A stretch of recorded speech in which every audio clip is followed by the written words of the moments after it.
able to write it as 2 into something. That in the sense, this is our one of the favorable representation, required representation. Then coming for 6 cube plus 4, 6 is 2 into 3, we know that. 4 is 2 into 2, we know that. And then from the 6 cube plus 4, if you just common out to 2, this is 3 cube plus 2. And so this is a multiple of 2, that means 6 cube plus 4 is again what? Even number. And then coming to the last representation, and it is 6 cube plus 5. So in 6, 2 is involved. But what about 5? There is no 2. So you are not allowed to common out 2. So 6 cube plus 5 is not a multiple of 2. Since it is not a multiple of 2, for sure it is odd, and that 6 cube plus 5 is again an odd number. So among these 6 representations, among these 6 forms of numbers, 6 cube plus 2, 6 cube plus 4 are for even numbers, and 6 cube plus 1, 6 cube plus 3, 6 cube plus 5 are for odd numbers. As the question asks us to prove that any positive odd integer is of the form 6 cube plus 1 or 6 cube plus 3 or 6 cube plus 5, and there ends our proof. Once again have a look at, see, initially I took a as a positive odd integer, right? See, if you neglect that odd, nothing will happen actually, because to apply Euclid's division lemma, we need a positive integer, and in particular here that a is my positive integer. See, and you need to select b as 6 depending upon the question. And if you apply lemma for this a and 6, this is a is equals to 6 cube plus r. See, there are certain restrictions for that r, and that r is in between 0 and 6, and the values of possible values for that r are 0, 1, 2, 3, 4, 5. There are 6 possible values. Depending on 6 possible values, we have 6 representations, 6 forms for a. And now you need to check which of these representations are even and which of these representations are odd.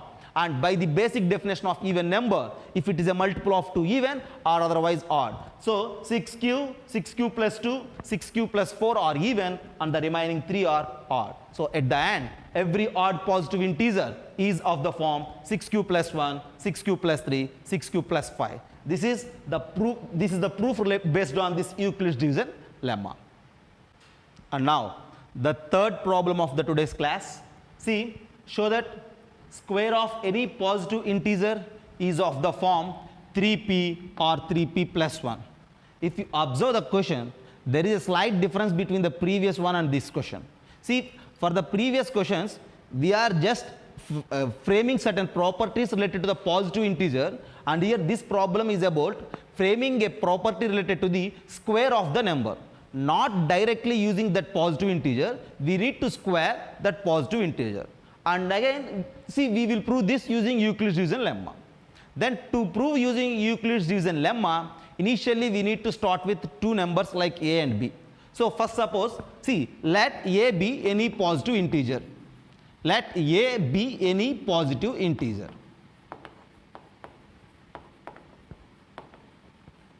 And now we need to think about b. See, this property is not for a, this property is for the square of a. So if you square this a, then you need to get these representations either of the form 3p or of the form 3p plus 1. So directly if you don't know about b, you need to check one by one. For suppose, if I took b is equals to 1, if b is equals to 1, then according to the representation of Euclid's division lemma, a is equals to b cube plus r, and here b is 1, so this b is equals to 1, and that a is equals to 1 into q plus the value of r is less than b, that means less than 1, and for sure it is 0. And a is equals to q here. If b is equals to 1, a is equals to q.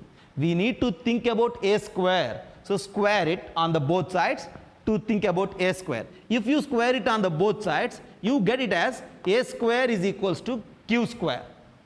And now we need to show that a square is either of the form 3 into p or 3 into p plus 1. And see, you need to say whether 3 involved in this q or not. You need to check it. But we don't know that q actually. That q is immaterial in this Euclid's division lemma. A is equals to bq plus r. See, we know a and b, this q and r are it's a unique pair of integers, and exactly we don't know the value of q. It depends upon that a and b again. Since we don't know the value of q, and there is no guarantee to get a 3 in this q to represent like 3 into something. That's why this b is equals to 1 is not the correct way to take, okay? And then check with b is equals to 2. If b is equals to 2, what will happen? If b is equals to 2, then by Euclid's division lemma representation, a is equals to 2q plus r. And this r may be, this r is in between 0 and 2. That's why the values of r are 0 or 1. And then here we have two representations. A is equals to 2q plus 0, or a is equals to 2q plus 1. And these are the two representations for a. And now, since we are going to think about a square, square on both sides these two numbers. And here if you square, a square is equals to 2q square. This is one case we need to discuss, and this is other case we need to discuss. First of all, if you look in this case, a square is equals to 2q square, and then a square is equals to 4q square. And here again, we don't know this q actually. Without knowing this q, it is not, we are not sure to represent it as a multiple of 3, right? Since we don't know q, we are not sure in representing this 4q square as a multiple of 3. That's why this b is equals to 2 also won't work in this case. And in the second case, if a is equal to 2q plus 1, here again if you square, a square is equals to 2q plus 1 whole square. And then if you apply that basic algebraic identity of 2q plus 1 whole square, then it gives us that, yeah, 2q square is something like 4q square plus 2ab. So 2 into 2q into 1 is just 4q plus 1. And if you look, everywhere we have 4 along with q. Since we don't know q, we are not, we don't have any guarantee to represent it as either 3 multiple or 3 multiple plus 1. That in the sense, b is equals to 2 is not a correct way to take to proceed in this using this Euclid's division lemma. So b is equals to 1 fails here to prove the statement. B is equal to 2 also fails here to prove the statement, and then we need to take b is equals to 3. If b is equals to 3, we need to represent the forms and we need to prove. And now b is equals to 1 is not helpful to prove the statement. B is equal to 2 is also not helpful. Then we need to move with b is equals to 3. Now take b is equals to 3. If you take b is equals to 3, then by Euclid's division lemma, for this positive integer a and for b is equals to 3, we will write like a is equals to 3q plus r. And again, here we have certain restrictions on r. This value of r is in between 0 and 3. That means the possible values of r are either 0 or 1 or 2. So the possible values of r either 0 or 1 or 2. Then the representations for a is equal to 3q plus 0 or 3q plus 1 or 3q plus 2. There are 3 representations for a. That in the sense, we need to think about a and its square in 3 different cases. In one case, a is equals to 3q. In the other case, a is equals to 3q plus 1. And in the last case, a is equals to 3q plus 2. Right? And now the first case, if a is equals to 3q. If a is equals to 3q, then we need to think about a square. If a is equals to 3q, a square is equals to 3q square. Is it right? And a square is equals to 3q square. This 3q square can be written as 3 square is 9, 9q square. And since it is 9q square, we don't know q here also. But since it is 9, there is a chance to pick out 3 from this 9, and we will represent it like 3 into 3q square. And this way of picking 3 out is not possible if b is equals to 1 or if b is equals to 2. And here, if b is equals to 3, we have a chance to pick out the 3. That in the sense, if you took b is equals to 3 and a is equals to 3q is the first representation, then in that case, a square is equals to 3 into 3q square. 3 into something it is, right? And you just treat that something as some p here, 3 into p. See, they ask us to prove the square of any positive integer is of the form 3p or 3p plus 1. That means every square is either 3 into something or 3 into something plus 1. That something value immaterial here. That something value may be, you may say it as Q, or you may say it as P, or you may say it as M. No problem here. See, 3 into some value it is there, and that some value is P. Then at the end, if A is equals to 3Q, then A square is equals to 3P. Square of that A is of the form 3P. And now the second case, if A is equals to 3Q plus 1, what will happen? If A is equals to 3Q plus 1, then again we need to think about A square. Then A square is equals to 3Q plus 1 whole square. So here you need to apply the square for this 3Q plus 1. So you know that something like x plus y whole square or p plus q whole square. See, 3Q plus 1 whole square is nothing but square of 3Q plus 2 into 3Q into 1 plus square of this one as 1 square. And I will write it like this: 3Q square is 9Q square. Square of this 3Q is 9Q square plus 2AB, 2 into 3Q into 1, 3Q 1. If you multiply, it is what? 6Q plus 1 square is just 1. Now if you look, see, this 9Q square is a multiple of 3. We have a chance to pick out 3 from this 9. 6Q, here also we have a chance to pick out 3 from this 6. We don't know Q, but still we have a chance to pick out 3 from these two terms. So just pick out the 3, then this is equals to 3 into something plus 1. Just leave that 1 like that only, and from the first two terms, here 9 involved and there 6 involved, so we have a chance to pick out 3 from these two terms. So 3 into something plus 1, and here that something may be P. And now if you look, in the second case, if A is equal to 3Q plus 1 and A square is equals to 3Q plus 1 whole square, and if you apply that square of the 3Q plus 1, 9Q square plus 6Q plus 1. Our intention is to prove whether it is either 3P or 3P plus 1. So you need to common out 3. You need to search for 3 in these 3 terms. This 1, there is no 3. In 6Q, there is 3. In 9Q square, there is 3. So from the first two terms, you just separate 3 and then you write that 1 as it is like that. So at the end, this is of the format 3P plus 1. So in the second case also, we proved that the square of that A is 3P plus 1.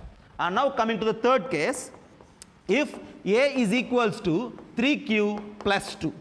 If A is equals to 3Q plus 2, what will happen? Then we need to think about A square. A square is equals to 3Q plus 2 whole square. See, A is equals to 3Q plus 2 is the third case, and in that case, A square is equals to 3Q plus 2 whole square, and that is equals to 3Q square is 9Q square plus 2 into 3Q into 2. 2 into 3Q into 2. I am repeating, you have to utilize the 2xy or 2ab, 2pq like that. 2 into 3Q into 2 is nothing but 12Q plus square of this constant 2 is 4. And now, again our intention is to find out whether it is 3P or 3P plus 1.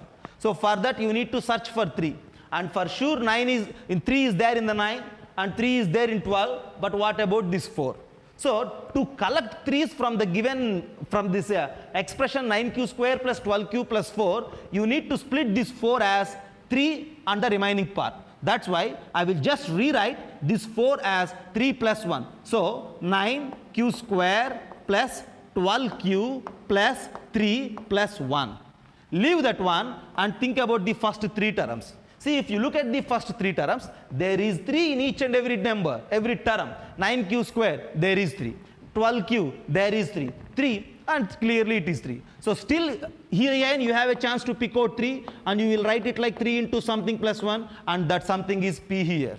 And at the end, if B is equals to 3, we have 3 different forms for A, and in all those 3 cases, if A is equal to 3Q, it's a square. See, look here, it's a square. A square is 3P. And if A is equal to 3Q plus 1, then it's a square. A square is 3 into something plus 1, like 3 into P plus 1. If A is equals to 3Q plus 2, the last case, here again, A square is 3 into something plus 1. At the end, if B is equals to 3, then it works to prove that square of any positive integer is either of the form 3P or 3P plus 1. Here to prove this, if B is equals to 1 or if B is equals to 2, see, they are not helpful to prove the statement, and b is equal to 3 is helpful. And usually in doing such a problems, no need to check by taking b is equal to 1, b is equal to 2 like that. See, as a first problem of this model, we discussed everything. What happens if b is equals to 1? What happens if b is equals to 2? What happens if b is equal to 3? But at the end, in solving these type of problems, in attempting these questions in examination, directly you just take that b is equal to 3. No need to check, no need to think about the cases where b is equals to 1 and where b is equals to 2.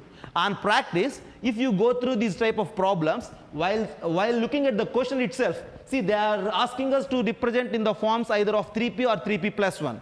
See, that those forms itself gives us some hints to take b.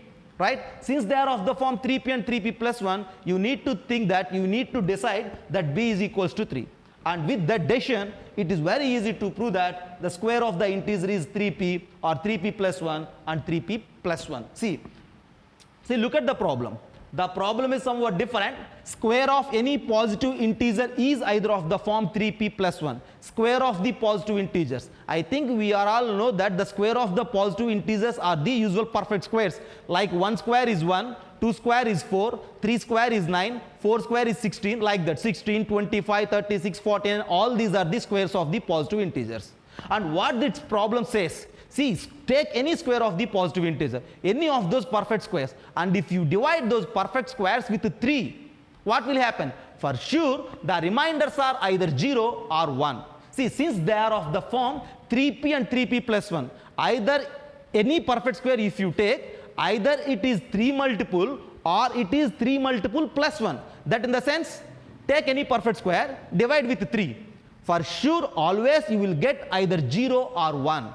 See, without having this property, to find the reminders, the possible reminders, by dividing the perfect squares with 3, it gives some confusion because there are many perfect squares and they are asking us to say the reminders when they are divided by 3. But with the help of this beautiful property, it is very easy for all of us, right? So Euclid's division lemma has such mind-blowing applications in number theory to prove, right? This is one such property.